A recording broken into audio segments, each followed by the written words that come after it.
বিসমিল্লাহির রহমানির রহিম। আসসালামু আলাইকুম রহমতুল্লাহ। তো অবশেষে গতকালকের যে বার্তা দিয়েছিলাম, এখানে আসার কথা বলেছিলাম যে সশরীরে আমি নিজে উপস্থিত থাকব। আলহামদুলিল্লাহ, আল্লাহ তাআলার অশেষ মেহেরবানিতে আমি এসে সুস্থভাবে পৌঁছেছি।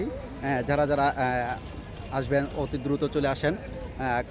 এখনও অনেক মানুষ আসে নাই, যেহেতু এখন হচ্ছে সকাল 10:30 কি 11টা বাজে। আর এখনও অনেক মানুষ চলে আসছে, আপনারা পিছনে দেখতে পাচ্ছেন। অনেকেই চলে আসছে, এখনও অনেকে আরও আসতেছে। রাস্তাঘাটে অনেক মানুষ এখনও অবস্থান করতেছে বিভিন্ন জায়গায়। তারা অনেকে রওনা দিয়ে দিয়েছে, অনেকেও দুপুরের পরে রওনা দিবে। তো আমি এখন আসছি হচ্ছে সোহরাওয়ার্দী উদ্যান।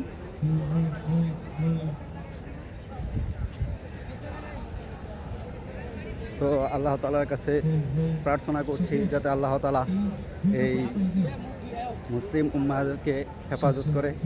আমাদের যতটুকু করার দায়িত্ব ছিল আমরা করতে পারি নাই, আমরা ইমানিভাবে অনেক দুর্বল।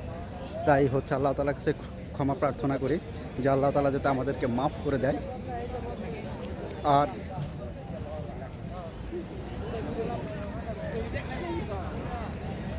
আর হচ্ছে আল্লাহ তাআলা যাতে গাজাবাসীদেরকে হেফাজত করে। এই নির্মম নৃশংসতা, এই হত্যাকাণ্ড যাতে আল্লাহ তাআলার ছাড়া আর এটা কেউ পারবে না। আল্লাহ তাআলা যাতে এটা বিচার করে, এই জালেমদের বিচার করে। এই দুনিয়াতে যাতে ফেরাউন নমরুদদের মতো আল্লাহ তাআলা যাতে তাদেরকেও আযাবের সম্মুখীন করে, যাতে এই জাতি বুঝতে পারে যে আল্লাহ তাআলা সৃষ্টিকর্তা হিসেবে আছেন। আল্লাহ তাআলা কাউকে ছাড় দিবেন না, ইনশাল্লাহ। ছাড় দিচ্ছেন, ছেড়ে দিবেন না। তো যাই হোক, এখন অনেকটা হচ্ছে বাকি সময় আমাদের অতিক্রম করতে হবে। অনেক রোদ পড়তেছে, আর অনেক লোক এখানে হচ্ছে জমায়েত হয়ে গেছে।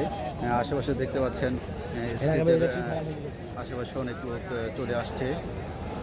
হচ্ছে অনেক বড় এরিয়া, যার কারণে হচ্ছে দূর থেকে হচ্ছে ভালো করে মানুষগুলো বোঝা যায় না। ইনশাল্লাহ যারা যারা আসার জন্য মনোনিবেশ করেছেন অতি দ্রুত চলে আসবেন ইনশাল্লাহ। আসসালামু আলাইকুম রহমতুল্লাহ। এবং পুরা দিনের যতক্ষণ থাকি ততক্ষণ কিছু না কিছু ভিডিও করে দেখানোর চেষ্টা করবো ইনশাল্লাহ, আপনাদের সাথে শেয়ার করার চেষ্টা করব। এই সকলে দোয়া করবেন আমাদের মুসলমান ভাইদের জন্য।